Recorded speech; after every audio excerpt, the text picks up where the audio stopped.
Details में smart फी को बताएंगे कि किस तरह स्मार्ट फी को चलता है और क्या बेनिफिट्स हैं इसके और किस तरह आप लोग इजीली इसको यूज़ कर सकते हैं अपने बिजनेस के लिए। सबसे पहले हम आपको प्रोडक्ट ऐड करना सिखाएंगे। इन्वेंट्री में जाएं, प्रोडक्ट पे जाएं, प्रोडक्ट पे जाके आपने न्यू प्रोडक्ट पे क्लिक किया। न्यू क्लिक करके आपने कैटेगरी बना लेनी है। पहले मैं यहाँ पे कैटेगरी ऑलरेडी बनाई हुई है। मेडिसिन सेलेक्ट किया, यूकेन मेडिसिन एक होती है, वो मैंने नेम लिखा। यहाँ पे पिक्चर अपलोड करने का ऑप्शन भी है हमारे पास। यहाँ मैंने ऑलरेडी पिक्चर ली हुई थी इसलिए मैं यहाँ पे अपलोड कर रहा हूँ। ये पिक्चर इसकी अपलोड हो गई। फिर आपने प्राइसिंग पे जाना है। प्राइसिंग पे जाके आपने इसकी कॉस्ट प्राइस रखनी है। मीन्स आपने परचेजिंग प्राइस क्या है इसकी 50 परचेजिंग प्राइस और 250 इसकी आपने फॉर एग्जाम्पल सेलिंग प्राइस रखी। सेटिंग में जाएंगे, स्टॉक ट्रैकिंग, यहाँ पे मैं कहता हूँ कि लो स्टॉक अगर 10 से कम हो तो लो स्टॉक का अलर्ट मुझे शो कर देगा। क्रिएट करके मेरे पास बैच आता है। बैच क्यों बनाते हैं? बैच में डिफरेंट परचेजिंग प्राइस पे आपको मेंटेन कर रहा होता है कि आपने एक दफ़ा 50 के लिए, एक दफ़ा 60 के लिए। यहाँ पे वेंडर है, वेंडर ऑलरेडी मैंने ऐड किया हुआ है। आपको वेंडर का ऐड करने का तरीका भी बता दूंगा। अभी 50 आपने कॉस्ट प्राइस रखी थी, इस टाइम आपने 50 के लिए और आपने 20 क्वांटिटी में लिए। अब इसको पे करना है। पेड पे क्लिक करेंगे तो यहाँ पे ऑप्शन आ जाएंगे कहाँ से आपने पे किया। अगर आप अनपेड करेंगे तो ये ऑटोमेटिकली वेंडर के लेजर में जाके ऐड हो जाएंगे। मैं अनपे करके इसको क्रिएट कर देता हूँ। ये आपका स्टॉक जो है वो क्रिएट हो गया। अब यहाँ मैं प्रोडक्ट पे जाऊँ, ये म्यूकेन आपका प्रोडक्ट आ रहा है। पीएस में मैं जाता हूँ, आपका ये देखिए ये म्यूकेन प्रोडक्ट आपका ऐड हो गया। ठीक है, अब मैं आपको दिखाता हूँ कि वेंडर, जैसे मैं वेंडर में जाऊँ, अब वो मैंने अनपेड किया था। अनपेड करने के बाद ये देखें, मैं इधर लेजर में गया। लेजर में जाके आप देखें मैंने अभी म्यूकेन खरीदा है 1000 के और वो पहले भी पेंडिंग चलता हुआ था। अभी 1000 के पेंडिंग आ रहा है। अब इसके अगेंस्ट अगर पेमेंट करते हैं, फॉर इंस्टेंस पेमेंट मैं करता हूँ, ठीक है, मैं कहता हूँ 1000 इसके अगेंस्ट पेमेंट हो गई। फॉर एग्जांपल मैंने मिज़ान बैंक से पेमेंट की है, डेट सेलेक्ट कर ली, नोट्स आपने लिख लें, बैच सेलेक्ट करना है, इट्स अप टू यू। नहीं भी लिखेंगे पेमेंट आपकी सबमिट हो जाएगी। यहाँ पे पेमेंट की, यहाँ पे पेमेंट आपकी सबमिट होगी। 1000 का स्टॉक आया था, आप पेमेंट की तो आपका बैलेंस इस स्टॉक का जीरो रहेगा। इसी तरह आप क्लाइंट लेजर भी मेंटेन कर सकते हैं, क्लाइंट ऐड कर भी सकते हैं। यहाँ पे क्लाइंट लेजर मेंटेन होते हैं। अब फॉर एग्जांपल मैं सेल करता हूँ, यहाँ पे आए, यूकेन सेल किया मैंने। यहाँ पे क्लाइंट नेम, यहाँ पे मैं क्लाइंट आपको ऐड करना भी सिखा देता हूँ पहले। यहाँ पे आप कस्टमर में जाएं, कस्टमर में जाके यहाँ पे मैं अली लिख दिया, कस्टमर है। बाकी आप फिल करना चाहते हैं कर लें, मार्केटिंग पर्पज़ के लिए फ़ोन नंबर, ईमेल एड्रेस, ताकि कल आपके पास इन फ्यूचर आपके पास डाटा कंबाइन हो जाएगा और आप इजीली जो है वो ईमेल वगैरह भी कर सकते हैं। कस्टमर ऐड हो गया था हमारा। यहाँ पे अली कस्टमर जो हमने ऐड किया है, अली आ गया। यहाँ पे मैंने म्यूकेन 20 मेरे पास ऑलरेडी है, मैं यहाँ पे 5 सेल कर रहा हूँ। 5 सेल किए, मैंने डिलीवरी चार्जेस ऐड किए 100 रुपीज़ और मैंने डिस्काउंट ऐड करना है 50 रुपीज़ का। 1300 में बिल बन गया। 1300 मैं यहाँ पेमेंट मेथड सेलेक्ट नहीं करूँगा क्योंकि मैंने इसको पेंडिंग करना है ताकि क्लाइंट लेजर में वो आ जाए। पेंडिंग पेमेंट मीन्स अभी हमने इसको सेल कर दिया बट हमें अभी तक इसका पेमेंट रिसीव नहीं हुई। ये इस तरह की आपके पास रसीद आ जाएगी।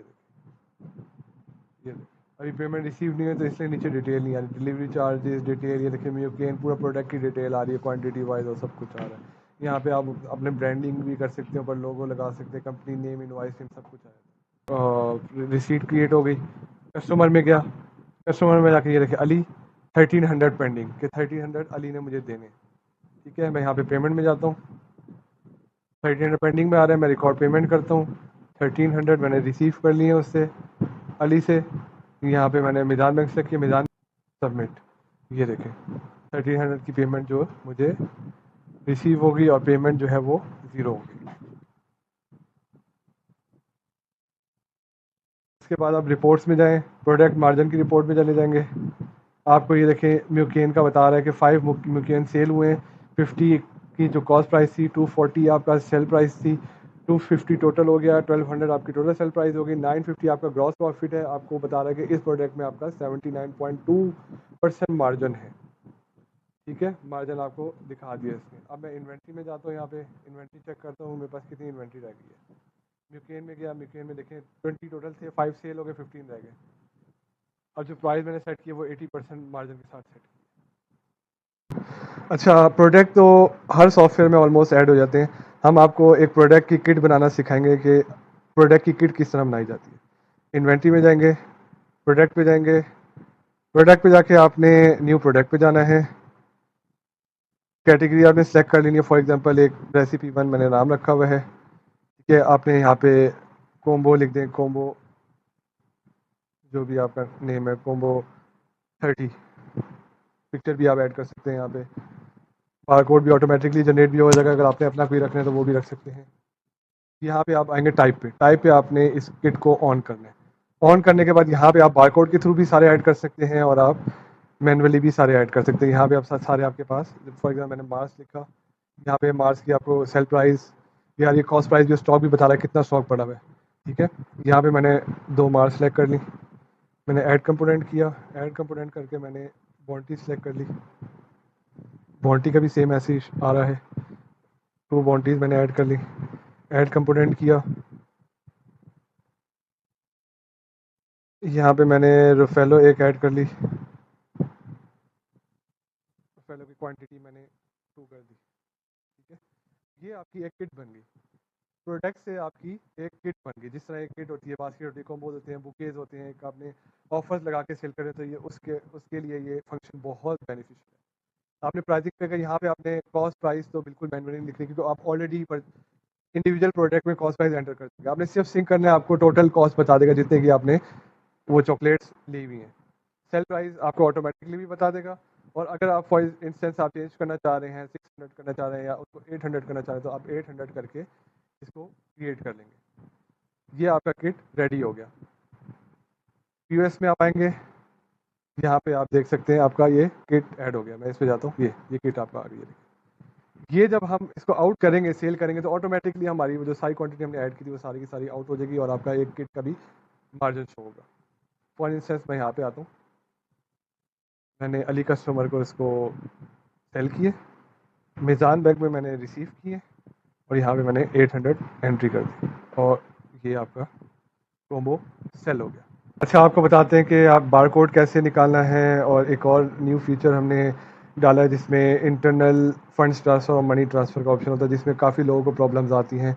उसका हमने सोल्यूशन इसमें बताएंगे आपको कि किस तरह हमने उसको रिजॉल्व किया इशू को।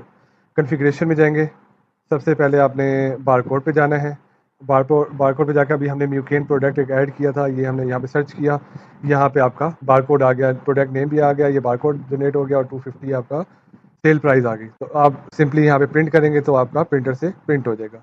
ये आपका बारकोड का तरीका हो गया निकालने का।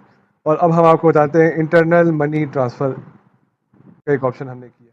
फॉर एग्जांपल आपने कैश दिया कस्टमर को और कस्टमर ने जो है वो आपको बैंक में पैसे दे दिए, ठीक है। इसका मतलब है आपके कैश का जो बैलेंस है वो कम हो गया है और बैंक का बैलेंस इंक्रीज हो गया है। हमने सबसे पहले सेलेक्ट करना है कि कैश से हमारे पास गया फ्रॉम कैश इधर मीज़ान बैंक, ठीक है। मीज़ान बैंक हमने सेलेक्ट कर लिया। फॉर एग्जांपल मैंने 10,000 रुपीज़ जो है वो कस्टमर को कैश दिया और कस्टमर ने मीज़ान में ट्रांसफ़र कर दिया। यहाँ पे रेफरेंस नंबर का आपने डालना है, नहीं डालना, इट्स अप टू यू। इधर नोट्स आ गए और आपने क्रिएट कर दिया। जैसे ही आपने क्रिएट किया तो इसने क्या किया, कैश से मीज़ान बैंक में 10,000 ट्रांसफ़र कर दिए, ठीक है। यहाँ पे आप पेमेंट फ्लो में आएंगे, रिपोर्ट्स में जाके पेमेंट फ्लो में जाएंगे। पेमेंट फ्लो में आप देखेंगे, ये देखें कैश में 10,000 माइनस हुए और 10,000 बैंक में प्लस हो गए। ट्रांजेक्शन भी वो आपको प्रॉपरली शो कर रहा है। अगर आप अलग लेजर लगा के देखना चाहें, कैश का मैं अलग लेजर लगाता हूँ, यहाँ पे मैं अप्लाई फ़िल्टर करता हूँ, ये देखिए कैश से 10,000 माइनस हुए हैं। इसी तरह मैं मीज़ान बैंक का फ़िल्टर लगाता हूँ, मीज़ान बैंक में जाता हूँ, इधर मैं मीज़ान बैंक में जाऊँगा तो ये 10,000 इसमें बैंक में प्लस हो गए, ऐड हो गए, ठीक है। ये इंटरनल मनी ट्रांसफ़र का सोल्यूशन निकाला है जो लोग बैलेंस नहीं कर पाते अपने उसको, क्योंकि उसमें सिर्फ इन आउट होता है। इसमें हमने इंटरनल मनी ट्रांसफ़र का ऑप्शन डाल के ये कैश फ्लो को मैनेज करने की काफ़ी 100% इसमें हमने एक्यूरेसी डाली है।